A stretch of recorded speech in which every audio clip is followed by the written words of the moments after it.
Hello students, we started learning limits and derivatives chapter. Almost we have completed one exercise. So before we get into derivatives topic, I wish to give you a quick recap of what we have learned so far. First, we have seen what is meant by a limit. So when a particular value as x tends to a, f of x will approach some other value. That particular value is called the limit of a function. When x approaches a, f of x approaches L, then L is called the limit of the function, which is symbolically written as limit x tends to a, f of x equal to L. X can approach a particular value from both the sides, left hand side and as well as right hand side, right? We will denote the left hand limit as limit x tends to a minus f of x and right hand limit as a plus. When both left hand limit, right hand limit exist and both are equal, then only the limit of the function will exist and it is equal to the same value. When the limit of a function will exist, when both left and right hand limit exist and both coincide, then that common value is called the limit of the function f of x at x equal to a. Alright, we denote it by limit x tends to a, f of x. Then we have seen algebra of limits. If there are two functions, then all the algebraic operations are true. Limit x tends to a, f of x plus g of x equals to limit x tends to a, f of x plus g of x. Similarly for subtraction, product and quotient. And if lambda is any scalar, then which is also true. Limit x tends to a, lambda f of x is nothing but lambda into limit x tends to a, f of x. Right? Then we have seen limit of polynomials and rational function. Limit x tends to a, f of x is nothing but f of a. Limit x tends to a, f of x is nothing but f of a if limit x tends to a, x is equal to a. Now this is using this we have solved a theorem which says limit x tends to a, x power n minus a power n divided by x minus a is equals to n into a power n minus 1. These are all the things we have seen in detail in the previous classes. I am giving you a quick recap what we have learnt, right? So we have seen this theorem which says limit x tends to a, x power n minus a power n divided by x minus a, which is equal to n into a power n minus 1. Then we have learnt about limit of trigonometric functions. If f and g are two real valued functions such that f of x is less than or equal to g of x, then limit x tends to a, f of x will be less than or equal to limit x tends to a, g of x if both the limit exist. Then we have seen about sandwich theorem. If three functions, if a function is sandwiched between two functions, right, and if the first function and the last function tends to a particular value L, then the in between sandwiched function will also tend to the same limit. And we have also seen the function sin x by x is sandwiched in between cos x and 1. The function sin x by x is sandwiched in between cos x and 1. And also we have seen two results, limit x tends to 0 sin x by x is equal to 1 and limit x tends to 0 1 minus cos x by x is equal to 0, right? So using all these results we have seen how to solve problems and how to find the limit of a given function. So you should not forget. While solving problems also we have seen many methods using all these results and also how to substitute a given variable. While solving, if we end up with 0 by 0 form, we will try to eliminate, we will try to reduce the given question in order to avoid that 0 by 0 form. We will reduce it. While reducing we will simplify or else we will do substitution method like this. Here we have substituted 1 plus x as y. When we are substituting, we have to be very careful. The limit also will change. Alright. I have told all these things in detail in the previous classes. Now let us move on to the next topic in the chapter called derivatives. Now let us see what is meant by a derivative. The whole concept is all about how a particular parameter is changing with respect to some other parameter. When some parameter, hope you got it, when x tends to some value, what happens to the function? That was what happens to the function, or the functional value approaches to which value? That's what all about this limiting process, right? How a particular parameter is changing with respect to some other parameter. This is called limiting process. Through this only we are going to define our a definition of a derivative. Now, before getting into the definition of derivative, let us see where we are going to use this in our real life situation. They have given some beautiful examples. People maintaining a reservoir need to know when will a reservoir overflow, knowing the depth of the water at several instances of time. So, overflow of reservoir depends on the depth of the water at several instances of time. At particular time where the depth of the water is. When the time increases, the depth of the water will also increase. So, when it reaches a particular level only, it will overflow, right? So, there plays a role of derivative or limiting process. Rockets, scientists need to compute the precise velocity with which the satellite needs to be shot out from the rocket, knowing the height of the rocket at various times. And similarly, in financial institutions, predict the changes in the value of a particular stock, knowing its present value. So, these are all some real life examples where the derivative or limiting process plays a vital role, right? Now, let us move on to the definition of a derivative now. Now, we clearly understood what is meant by the limiting process, right? How the limiting process occurs. Using that, we are going to define the definition of a derivative. Suppose f is a real valued function and a is a point in its domain. Then the derivative of f at a, derivative of f at a is defined by limit h tends to 0, f of a plus h minus f of a divided by h, provided this limit exists.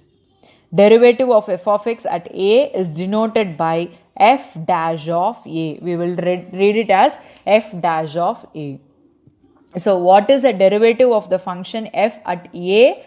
Derivative of the function f at a is denoted by f dash of a, which is nothing but limit h tends to 0, f of a plus h minus f of a divided by h.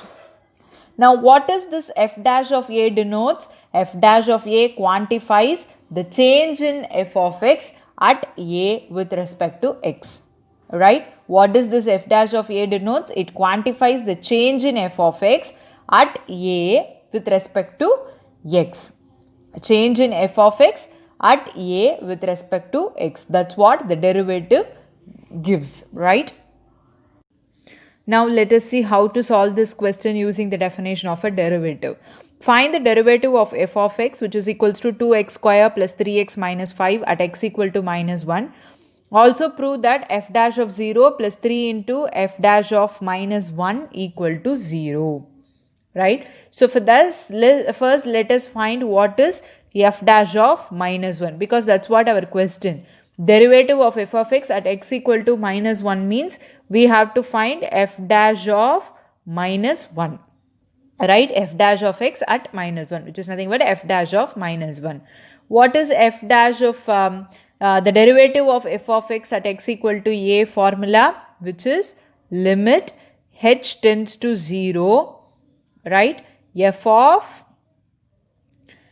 a plus h. Here a is minus 1. So, minus 1 plus h minus f of minus 1 divided by h. Hope you remember the formula. What is the formula? F of x, derivative of f of x, f dash of x at x is equal to a is limit h tends to 0, f of a plus h minus f of a divided by h. This is what the formula, right? This is what we have substituted here. Now, we need to find the derivative of f of x at x equal to minus 1. Derivative of f of x at x equal to minus 1. Therefore, f dash of minus 1 equals to limit h tends to 0, f of a is minus 1. So, minus 1 plus h minus f of minus 1 divided by h. Right? Now, how to solve this? Limit h tends to 0. What is f of a plus h? F of x definition is 2x square plus 3x minus 1. So, in the place of x, we have minus 1 plus h. So, in the place of x, we have to put minus 1 plus h. So, this will become 2 into minus 1 plus h the whole square plus 3 into minus 1 plus h minus 5. This is f of minus 1 plus h minus f of minus 1. So in the place of x we have to put minus 1. So 2 into minus 1 the whole square plus 3 into minus 1 minus 5 the whole divided by h. Right? So which is equals to limit h tends to 0. This should be expanded using a plus b the whole square identity. So 2 into minus 1 the whole square is going to be 1 plus h square, right, minus 2ab, 2 into 1 into h, so minus 2h plus, we have to expand, this will become minus 3, 3 into h is plus 3h minus 5, right, minus, again we have to expand this, minus 1 the whole square is going to be plus 1, so this is going to be 2 minus 3 minus 5, right. See, after simplification, if we remove the brackets and if we cancel the like terms, we got 2h square minus h divided by h. Again, we have h common in both numerator and denominator. So, we can take h as common. So, we will get 2h minus 1 divided by h. So, this h will get cancelled. So, limit h tends to 0, 2h, which means 2 into 0 minus 1, which is nothing but minus 1. So, f dash of minus 1 is minus 1, right. So, we have answered our first question, that is the derivative of f of x at x equal to minus 1 is nothing but minus 1. Next, they asked you to prove f dash of 0 plus 3 times f dash of minus 1 equal to 0. So, we know what is f dash of minus 1. So, if we find what is f dash of 0, we can add those two and check whether are we getting equal to 0, right. So, now we are going to find what is f dash of 0. What is the formula again? Limit h tends to 0, f of a plus h, a is 0. So, 0 plus h minus f of a divided by h. So, the same way, limit h tends to 0, in the definition of f of x, we have to replace 0 plus h. 0 plus h is nothing but h only, right. So, in the place of x, we can put directly h. This is nothing but limit h tends to 0, f of h minus f of 0 divided by h, right. So, in the place of x, we need to put h. So, 2 into 2x square. So, 2h square plus 3h minus 5 minus of f of 0. So, in the place of x, we have to put 0. 2 into 0 square plus 3 into 0 minus 5. The whole divided by h, right. Again, we have to simplify this. The limit h tends to 0, 2h square plus 3h minus 5. Anyhow, 0 into 2 is going to be 0. This is also 0. Minus into minus, it will become plus 5 divided by h. So, plus 5 minus 5 will get cancelled. Similarly, we have h in the numerator. We can take that h common. So, that h, this h will get cancelled. We will get limit h tends to 0, 2h plus 3, right, which is nothing but at limit h tends to 0, it is going to be 2 into 0 plus 3, which is nothing but 3. So, f dash of 0 is 3. Now, let us see after substituting in that what answer are we getting. Now, this is what our question, right? F dash of 0 plus 3 into f dash of minus 1 equal to 0. That's what we need to prove. So, f dash of 0, that just now we found it as 3 plus 3 into f dash of minus 1, we found it as minus 1. So, 3 minus 3, which is 0. Hence, we proved, right? This how only we have to solve the problem. If they ask you to find the derivative of the function at some particular value, we have to find f dash of that particular value, which is equal to limit h tends to 0, f of a plus h minus f of a divided by h. We have to substitute this in the definition, and then as usual we did in the previous exercise, we have to find the limit. That's it, right? Hope you understood. Let us move on to the next thing now. Now let us see how to solve this question. Find the derivative of sin x at x equal to 0. The same way, here f of x is sin x, right? Here a is 0. So we need to find f dash of 0. So what is the formula? limit h tends to 0 f of a plus h. So 0 plus h minus f of 0 divided by h, which is equal to limit h tends to 0 f of 0 plus h. F of x is sin x. 0 plus h is nothing but h. So in the place of x we have to put h, right? So this is going to be sin h minus f of 0 means sin 0 divided by h. What is sin 0? Sin 0 is 0. So limit h tends to 0, we got sin h by h because sin 0 is 0. Since sin 0 is equal to 0. Right. Now what is this? This result we have seen. Limit x tends to 0, sin x by x is 1. So limit h tends to 0, sin h by h is 1. So hence we found the answer. Hope you understood. Let us move on to the next topic now. Now let us see how we can define formally the derivative of a function. Suppose f is a real valued function. The function defined by limit h tends to 0 f of x plus h minus f of x divided by h, wherever the limit exists, is defined to be the derivative of f at x and is denoted by f dash of x. This definition of derivative is also called the first principle of derivative. Right? Hope you got it. From the previous definition, we have seen how to find the derivative of a function at some particular value, right? But formally, how we will define a function, derivative of a function at some particular value x, we will call it as f dash of x. F dash of x is nothing but, in general, this is. Earlier, we have seen for a particular value at x equal to a. Right? So in general, how to define the derivative of a function f of x, which is f dash of x, which is equal to limit h tends to 0 f of x plus h minus f of x divided by h. This is called the first principle of derivative. First principle of derivative. Right?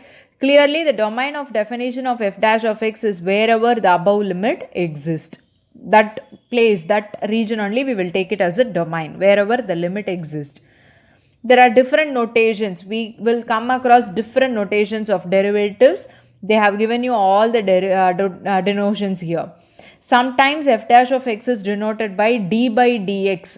We will read it as d by dx of f of x. D by dx of f of x.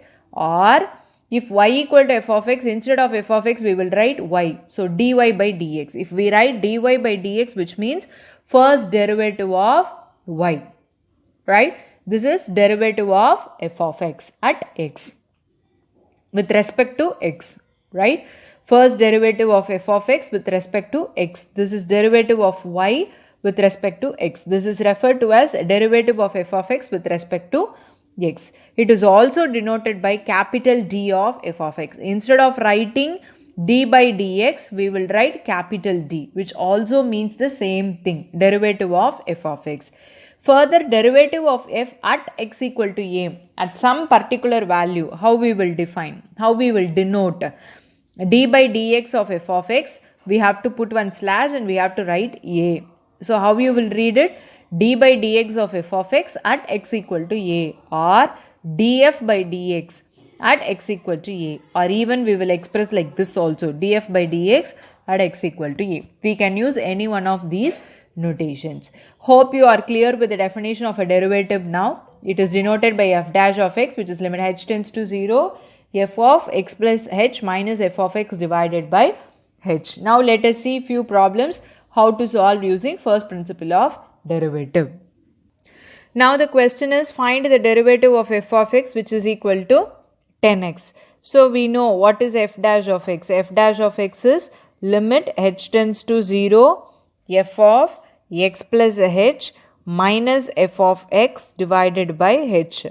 So which is equal to limit h tends to 0, f of x plus h. F of x is 10x. So in the place of x we have to put x plus h. So it is going to be 10 into x plus h minus 10x, right, divided by h.